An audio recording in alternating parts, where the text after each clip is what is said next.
morning. Welcome to Viewpoint, program of personalities, politicians, and perspectives. I think we've got all of the above this morning. Judy? Huh? Yes, hello, testing 1, 2. You'll recall that we always like to try to start with a kudo or two. Yes, you do, and you do nice work. Well, I just noted that our friend Mary Kelly is going to retire from business at the circuit clerk's office. She's not unique up there, but we're just not going to let her take her sombrero off and wave it to the western sun and ride off. Mary represents what I call the Logan County Syndrome. We have had Mr. Mayor down at the courthouse, and I'm sure you'll agree, down through the years, is good folks serving their public. Mm-hmm. And it transcended this silly Republican Democrats foolishness. They were there to serve. And you didn't have to tell them you were a Republican or a Democrat or anything. If you needed some service up there, and any of these offices, and I'm kind of across the board, you've unfailingly found good service, and Mary represents that. Yes. So as she rides off into the western sunset towards Burton View, that is west, you know. Capital of the West. I wouldn't have known that was west had you not mentioned it, of course. You're vertically, geographically challenged. Terribly. So, seriously, I don't want to make light of this. Mary, you've enjoyed your work here. You've been a good servant, and we wish you, as you do right off in the sunset, happy retirement, young lady. Now, let's get down to serious business and introduce our guest this morning, because we have some serious propounding questions we want to propound. Yes. Whatever that means. Well, I think you probably used it appropriately. Our guest today is the long, tall mayor of the city of Lincoln, America. And we're very happy to have you with us, Seth. And we hope you can put all our fears at rest about the future of sad Lincoln, America. We might say besides politics, fella does sell real estate too. Does a pretty good job of that. He do. Yeah. Yep. And apparently that's a good job to be in right now, because there's at least one house for sale on every block, I think. And some a couple. Yes. Yes. I see a lot of those yellow signs out there. Yep. Yeah. So we're glad that you came to be with us this morning. Yes, we appreciate absolutely. it. Sure. And our number is 648-5510. Good and if for you have a question, you give us a call, and Seth would be happy to answer it. Isn't that right, Seth? Sure. Yes, I knew that. 648-5510. We always forget to do that, and first thing you know, it's almost 9 o'clock, and we haven't let both of the listeners call in. Well, and our being late this morning makes it even closer to 9. You made it. So, Mr. Mayor, right out of the chute, as you sit there in the chair this morning, what is the most pressing problem we have here? Don't mention the streets, because we're going to get to that.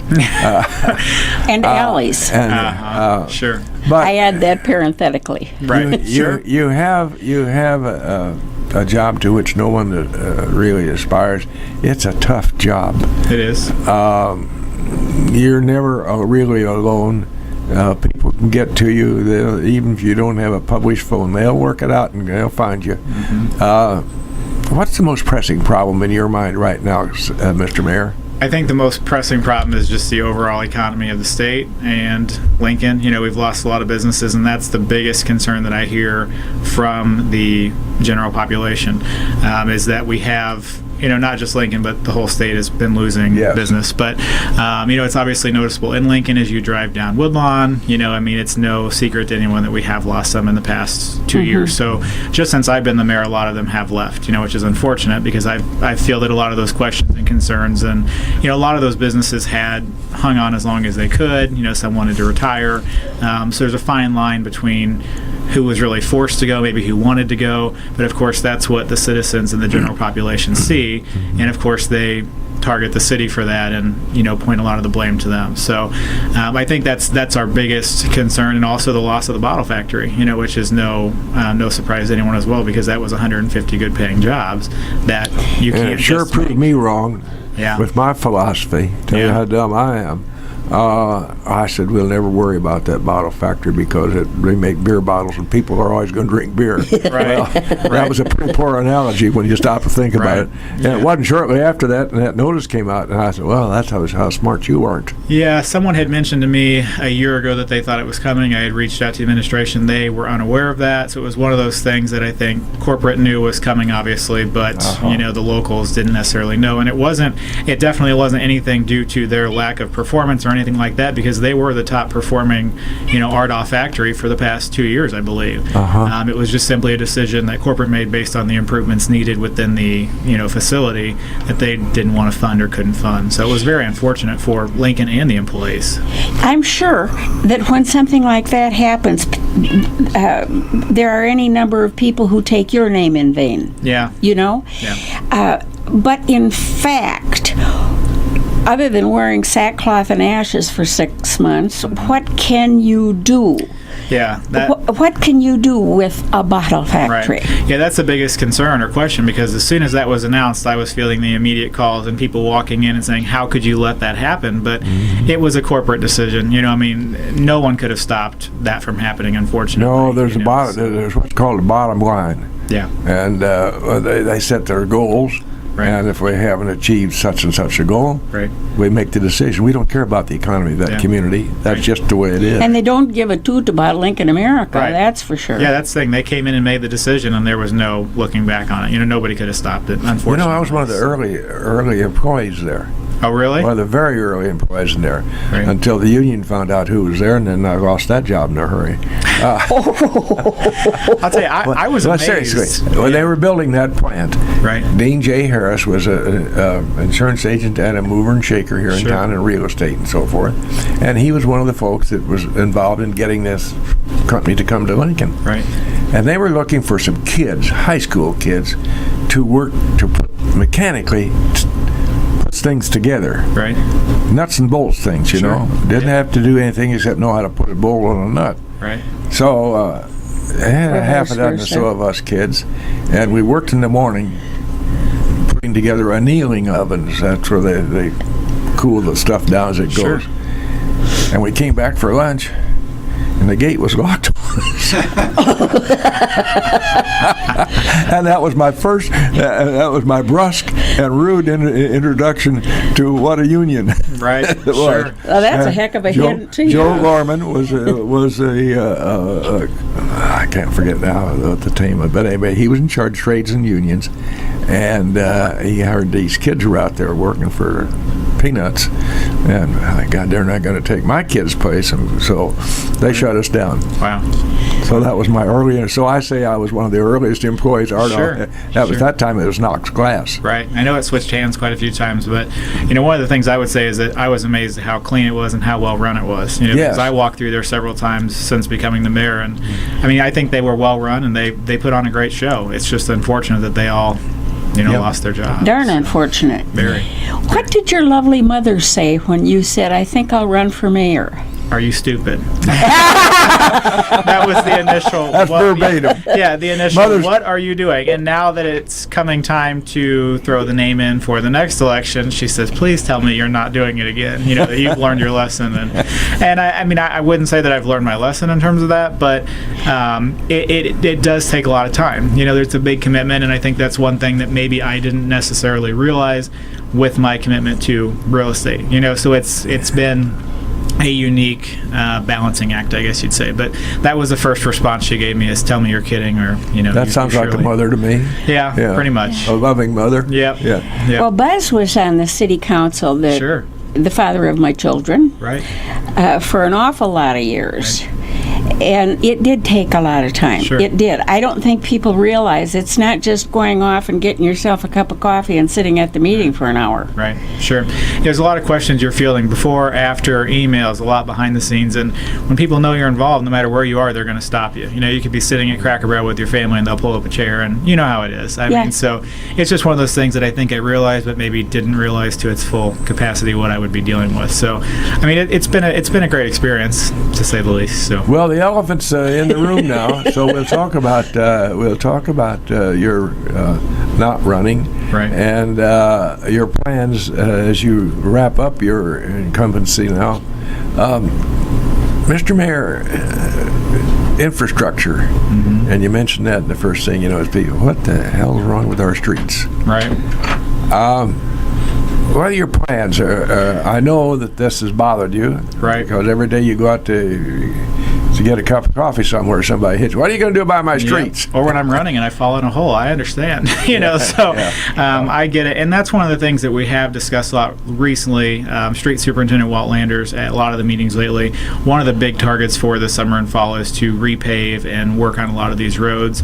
And what he did is he put together a plan, for each ward, and he offered each of the aldermen to ride with him, see which streets he was planning on doing, maybe which ones they could alter to improve with the budget for the year, and alleys. But I will say, I mean, that is the biggest complaint that I get, and I understand. I get messages all the time about streets and alleys, especially alleys. We have a lot of alleys that are, and a lot By the of way, them you've got you have a good superintendent there. Mr. Landers does a fine job for us, right? And I think we can take comfort in the fact that they're aware. Right.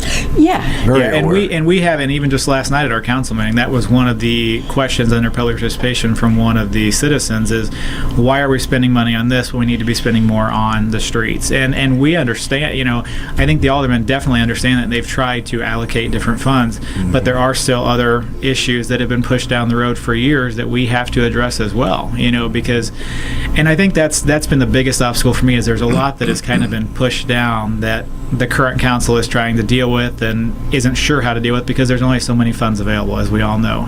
But the roads are a huge concern, and they're one of the biggest that we face every day. So.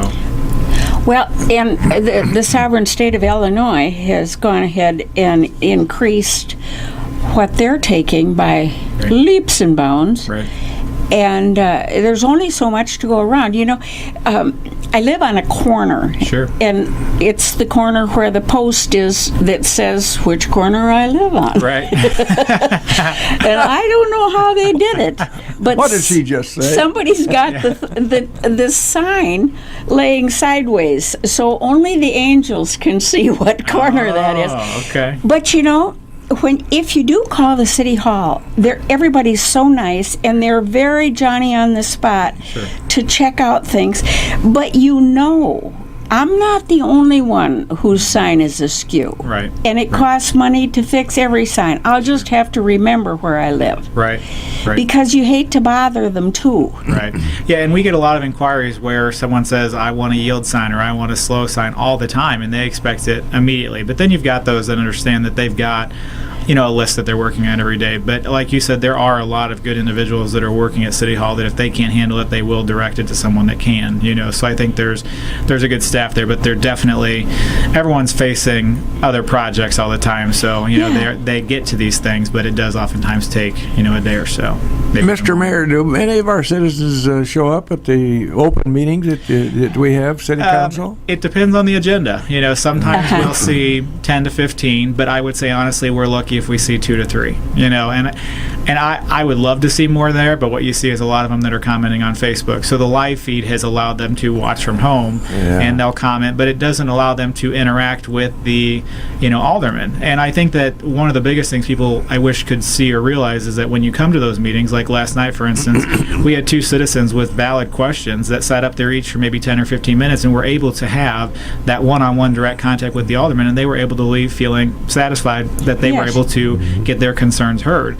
And I think that's the biggest thing that I would like for the citizens. We invite them up there. We would love to have them there because there's the public participation section, and we can allow as much time as we feel they need, and it allows them to get those concerns heard.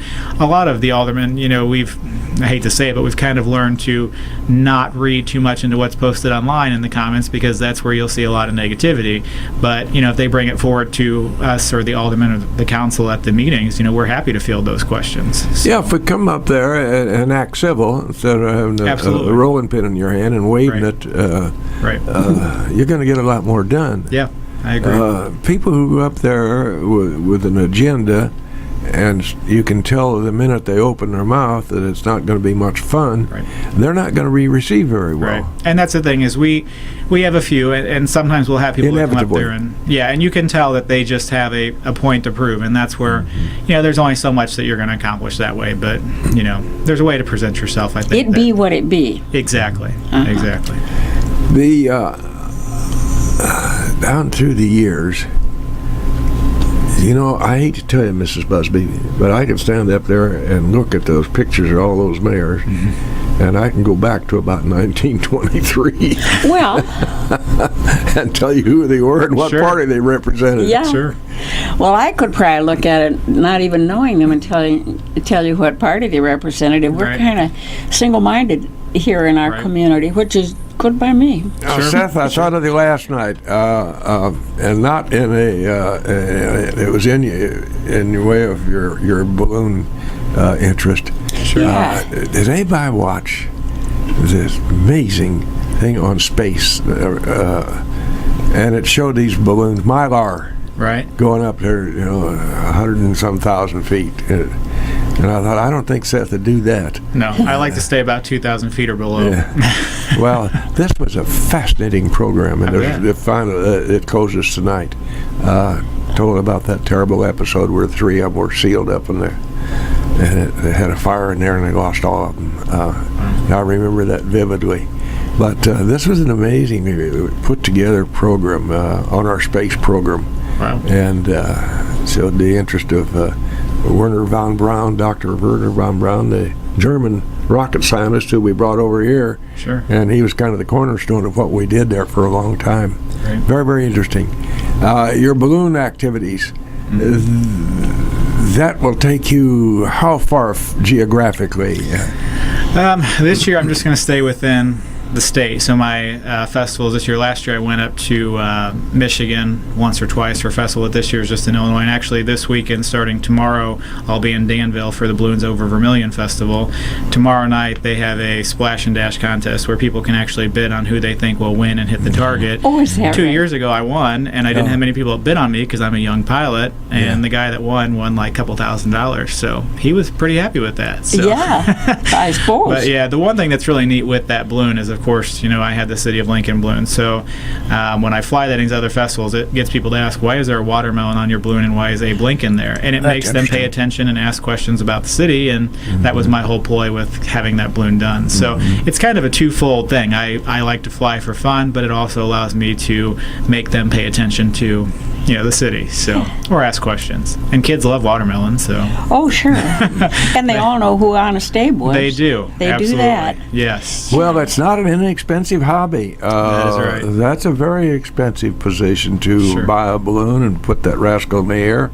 Right. Just a short flight from here to Beeson uses a lot of propane. Right. Yeah, and I just had one of those last weekend. So flew from Lincoln to Beeson, but like in my particular balloon, I think I've got 45 gallons of propane, and on a warm day, if you've got 2 people in there with you, you're going to use all of that. So, and this weekend it's supposed to be, I think, 90 or 95. So it's going to be. But then you have to have chase crews because you just can't land, and there you are. Right. You have to have somebody to help you deflate the balloon and all, and roll it up and pack it away. I signed my parents up for that. There and you a few go. others. So, but the chase crew is vital because one person cannot put that balloon in the air, and you've got to have somebody chasing you and catching you and communicating on the ground, and looking for landing sites and power lines and livestock and things like that. Yeah. So, the crew is vital. Now, if I understand it, you've kind of been behind the push to have this. We did away with the balloon festival, or it just died of mourning, Right. and now we're going to bring it back. Right. So tell us about that. Sure. So the one thing is, my biggest reason for that is, number one, I love balloons, and I want Lincoln to have a balloon, something balloon related. But also, I had just got the City of Lincoln balloon, and then the event was canceled. So that was one of those things where it's like, it's really kind of a neat thing to showcase at something like that.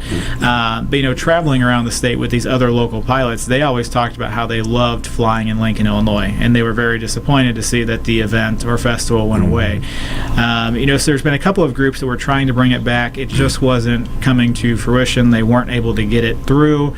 So we kind of stepped in. It's myself and maybe 5 or 6 others, and we've just got together and said, we're going to bring these balloons back, not in a event fashion, but in a fun, relaxed fashion. So I put something out there to the pilots. I thought we'd have 10 or 15. I've had 25 confirm, and some that I've had to say were full, because they all genuinely like flying in Lincoln. So they're all going to take their time, spend their money, and come here, because there's no prize money, there's no gifts, there's none of that, and they still want to come here. So I think we as a community are incredibly fortunate to have all of these individuals reaching out saying, we want to put on a show for you. I wasn't even going to have a glow, and they all said, we want to give the citizens a glow. So we've had to battle with where we're going to do that. City Council just approved last week where the old hospital used to be on 8th Street to be the site for the glow. So we're going to have the glow right in the middle of town. Right down in the middle of everything. Right in the middle of town. And what we've done is we've separated all 25 pilots into, I think, 9 or 10 launch sites so that everyone in the city will be able to see these balloons Friday night, Saturday morning, and Saturday night. So it should be a very good show for everybody. And like I said, for anyone listening, just thank these pilots for coming here and doing that say for the us. dates. It's August 23rd and August 24th. So the usual weekend, we always had the Lincoln Balloon Fest. It will be that Friday night, Saturday morning, and Saturday night. So Well, good. There have been children born since we used to have that, and they'll be glad to see it. Yeah, and everybody looks forward to it. And there's some that are also chiming in, like the Lincoln or the Public Library. They're doing their book sale, and they're having games inside now for kids. Yeah, they're doing kind of blowing that up this year. Third Friday with the city is being moved to that Friday, so the 23rd downtown to kind of go along with. The Oasis is putting on a brunch for all the pilots. They're donating all of their food and time and services and all of that. So a lot of people are chiming in to make this happen, and we're very thankful for that. So we have to make something happen also for sponsors, and that's the reason you and I are on the air this morning, right. is these sponsors. So Mr. Ash, go right ahead, sir.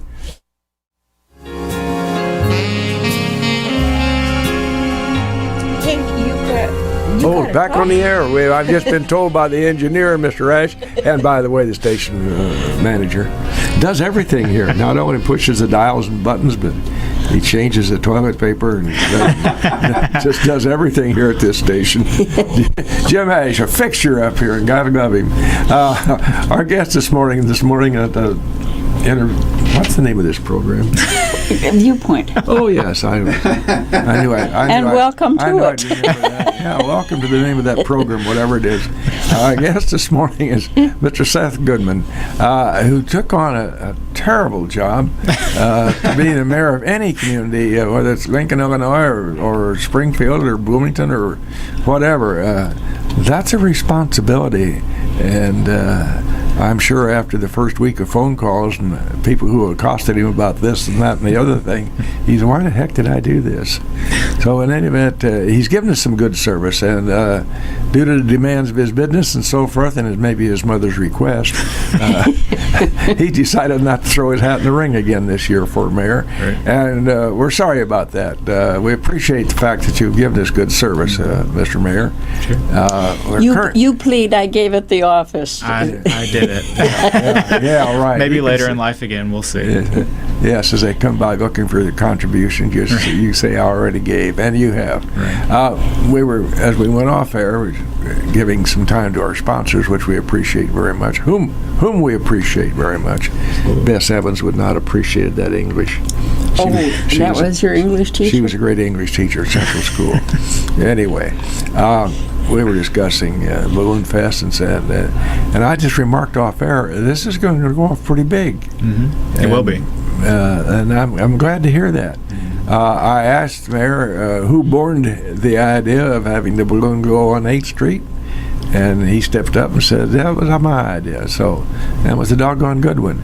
That brings activity that people seem to enjoy downtown. They don't have to go right out the fairgrounds. Right. And that's always been a traffic problem out there. Sure. Not that it wasn't the right place to go, because I think it was. Right. It was the right place to handle all that traffic. It'd be interesting to know how we do this here on 8th Street now. Yeah, it'll be a central point, so a lot of people can hopefully walk, where they can park within a few blocks, because it will be barricaded off, the night of. So people won't be able to actually come on the field for insurance purposes, but the roads will be blocked off, so they can set their chairs up on the road or the adjacent properties and watch. So it should be a good experience. And some of these pilots are coming as far as New Mexico, coming here. Oh, my. We've got pilots from all over the nation that wanted to come here because they've flown here for years. So That's that interesting. costs them $1.298 to get clear up and they here. all stepped That up on speaks their own. well for our community. I agree. And the organizers of this balloon festival. When you have people from Clovis, New Mexico, who want to come in here and be a part of that, that's something. Right. I was shocked because, like I said, our goal was 10, 12, maybe 15 balloons, and we're now having to turn them away, which we hate to do, but there's only so much room, so to have 25 balloons puts us in the same bracket as these other festivals that are huge, so, and ours, like I said, it's not a festival, it's not an event, it's more of a free, fun flying weekend. So there's no fee to anyone, there's no admission fee. I mean, people can just watch these balloons from all over town and come to the Glow free of charge and just have a good time. So My introduction to balloon festivals was driving around Albuquerque, New Mexico on a trip the very day that the balloons were aloft down there. It's beautiful. Balloons everywhere around Albuquerque. Yeah, I got to go in 2014, and I got to fly with a pilot friend of mine in Champaign, and I don't think I'd want to personally fly there because that's a lot of air traffic and box winds and unique situations. Yeah. But I tell you, being in the basket with an experienced pilot was one of a kind experience. So it was beautiful, amazing. Now, how long does it take to? Let's say you're going to make an ascent at say 6 p.m. What time do you have to show up out there on site to start getting things organized and ready? If you've got your crew ready to get the balloon from the chase vehicle in the air, you can have it done in 15 minutes if you've got a pretty good crew. So there's a lot of situations where we're trying to compete for a target in a morning flight, and sunrise you really want to be in the air right at or shortly after sunrise where the winds kind of start to mix up, and you've got a very short window to get that balloon up and get it in the air. So that's one of the things I tell my crew is sometimes I don't want to be too bossy, but when I say go, we got to go. And some of these racer balloons you can have up in 8-9 minutes. My balloon's a little bit larger, but still 10-15 minutes you can have that thing in the air. So well, that's you said somebody's got to be in command, right. And you can't question your pilot. Sure. I mean, he's the guy who's going to make sure that it's done right. Right. What made you decide, excuse me, that you wanted to be a balloon pilot? Was it you were a little boy and watching them fly? It's one of those things. Ever since I was a kid, I wanted to do real estate and fly hot air balloons. I don't really know why, but I always have. So when I was 13, my parents gave me a ride with Ed Dowling, who's a longtime Lincoln pilot. Yeah. And got my first ride, started crewing with him and Jim Phelan and Jim Ireland. And then I started taking my pilot coursework and all of that when I was 18, I think, and then I got licensed when I was 22. So it was always one of those things I just wanted to do. But I tell you, going through that process of getting licensed was enough to make you want to quit. I mean, there's a lot of, you've got to know, it's a private pilot license. So it took me 3.5 years, and I was doing it while I was in school at Millikan. So it was just a lot of extra information and attention to details to get that license. So Is that right? yeah. Speaking of licenses, you hold a realtor's license. Yes. You're a well-licensed man. A couple licenses. And his mom still loves him. Seriously, real estate business, it seems to me like we have an unusual number of realtors in this community. I don't know if it's out of proportion or what. Sure. But there are a lot of them. How is the real estate business going in Logan County now? The real estate market's actually pretty solid. And if you look at like our inventory from this time for this time last year, we're actually down.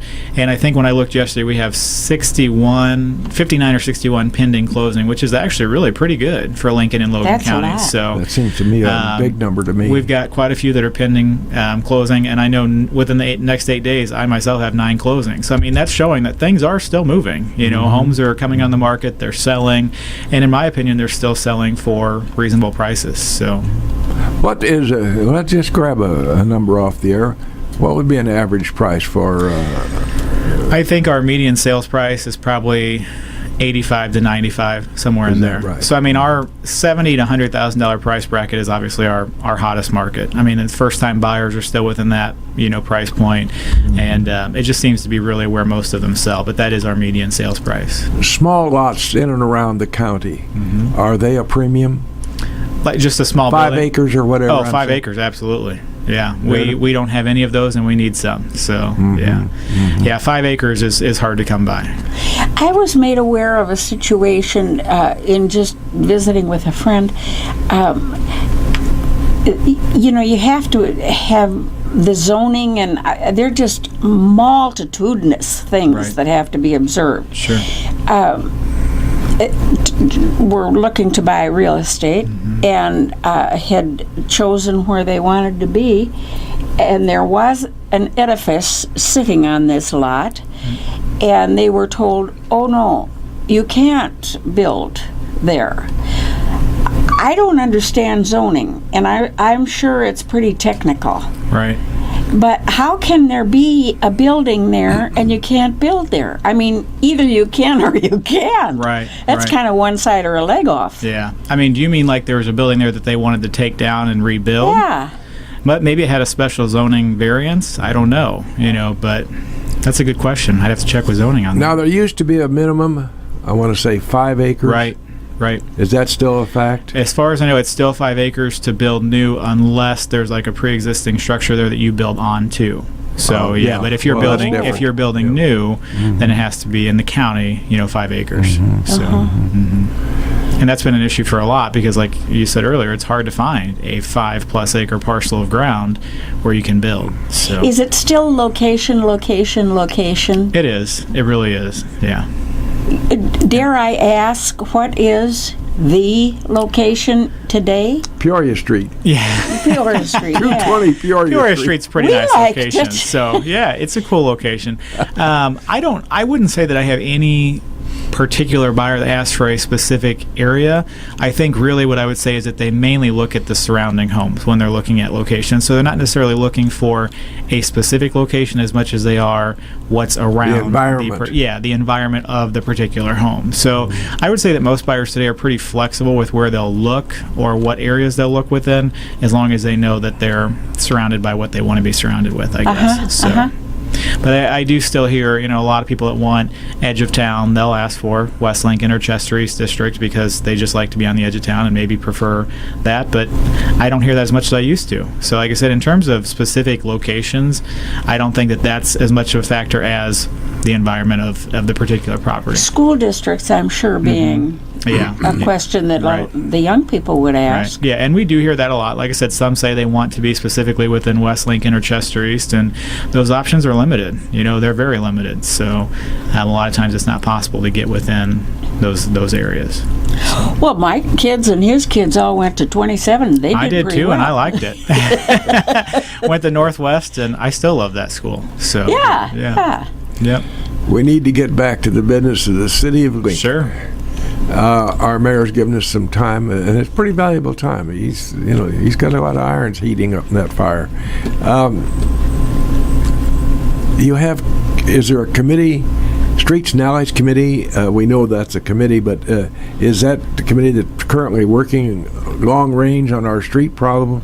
And Lord knows it's a terrible problem here in this town. So there's no committee structure now. They've brought that back up again to potentially go back to committees. So right now we really just have... Which I think is a good idea, by the way. Yeah, and it has been discussed, and it's going to come back up. We were going to discuss it last night. We were short 2 aldermen, so it's now being tabled for 2 weeks to bring up again. So there's a push for that again, which I mean, if it's done right, I think everyone would be in favor of it. I don't think that's the issue. But right now, that's really where we're kind of lacking, is there's just maybe 1 or 2 individuals overseeing it, but you really need a group, or a team that's focused on each individual aspect. So right now you've got really Walt and his crew that's really the sole individual or individuals in charge of the street and alleys that are really overseeing that. So our new governor claims to be very vitally interested in the infrastructure. Have you any knowledge of any financial backing he'd offer? Not to date. No, unfortunately not I mean, to date. if you're going to talk the talk, you got to walk the walk, Yeah, you know? we could sure use it. So, yeah. Well, his big problem is, this gambling, machine gambling, and all that. I have a real bias against that, and the reason I say that, Mr. Mayor, is that I see people sitting at these machines and feeding these quarters in there, and I walk out the door thinking, I wonder how much food that's been taken off of that table. Right.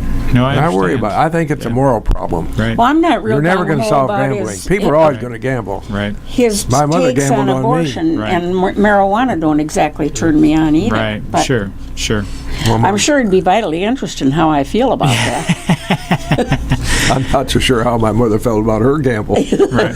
Well, in the gambling in Lincoln, we've got a lot of machines that have come up. So. Yeah. Of what benefit are they to you?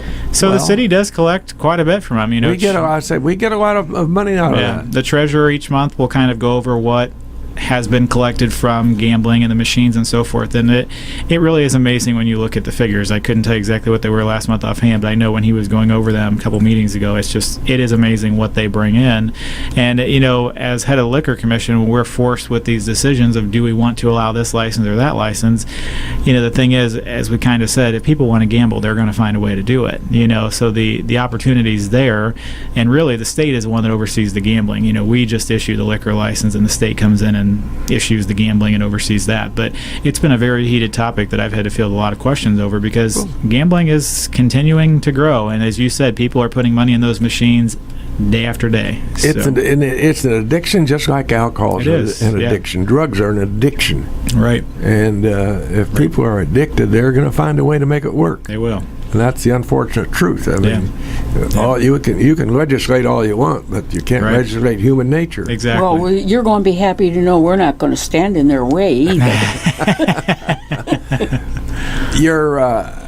I mentioned our county employees. I would say the same thing for the city employees in our city hall. You go in there for whatever errand, you go in there and you meet pleasant people who want to help you. Yes. And it's not a chore for them. You don't feel like you've infringed upon their day when you go in there and do what you want to do. Right. So you have some nice folks in the city hall too. Right. Yeah, I think we've been very fortunate to have some of the individuals we have, and some of the stuff that I know they put up with every day and still do it with a smile on their face. There's a lot of complaints. That's where people go when they've got an issue, is they'll walk right into City Hall, and it doesn't matter who it is, they're going to make sure it's voiced. So I say that some of those ladies in the clerk's office are saints, because they have to listen to a lot of things. But they're very helpful, and they're assets to the community. They are. Mr. Mayor, do you get irate phone calls? I do. I would say honestly, I get more messages, because people find it easier to type than have to speak it. Yeah. So Facebook is a tool that can be great. Make a great book. Yeah. Facebook is a great tool in many ways, but it's also one of those that's where a lot of people will have no problem sending whatever they may feel at that time. Venting their spleen, whatever their spleen is. And that's been the hardest thing for me, is adjusting to taking some of those negative things and realizing that they have to blame somebody, and it usually comes back on the one that's the most accessible. So it's been an experience. But we get the irate phone calls, but not as much as we do messages, emails, inquiries on the city website, things like that. So are they anonymous? Some are, some are. But even though they're hiding. But when they are, you can kind of tell who they're coming from. They don't have to say it. So you can sometimes tell. But nobody likes to talk about the good old days. But in the good old days, we had a certain councilman who was in charge of streets and alleys. Right. And he'd tell them if it was like it was, that's the way he'd tell them. Right, sure. At the same time, that guy had stored up here between his ears all the knowledge of where all the streets and alleys were. Sure. I mean, he knew where every little tile was. Sure, right. He was unique. Yeah. And he'd tell them right up front. Sure. Yep. Yeah, it's amazing some of the things we hear. So, That's called calling a spade, isn't it? Yeah, it wasn't a shovel. I guarantee you that. Right. I had an experience with him one time. I had a fellow who was going to put a curb and gutter in front of my place of business. And I spoke to this councilman, He's going to do what? I said, well, that's just what I told you, sir. And he said, you'll be at the council meeting tonight. We're going to have a committee meeting. I showed up. The meeting opened up. Now, Mr. Mayor, what is it about you going to put a curb and gutter in front of this man's place of business? That's a lot of... That's right. Stop that right in a hurry. Yeah. Yep. Stop. By golly, it's become 9 o'clock already. Seth Goodman, Mayor of City of Lincoln, balloonist, real estate realtor. We appreciate your taking your time out of a busy Thanks for schedule having to be me. with Absolutely. us. Unfortunately, both of our listeners decided not to call in. I'm glad you didn't get an irate call. Nothing today. We appreciate the work you've done for us, Seth. Thank you. We always try to close Viewpoint with a comment, and I'll just simply use this one. Be the reason you make somebody smile today. Thank you, Seth Goodman. Thank you very much. Thank you.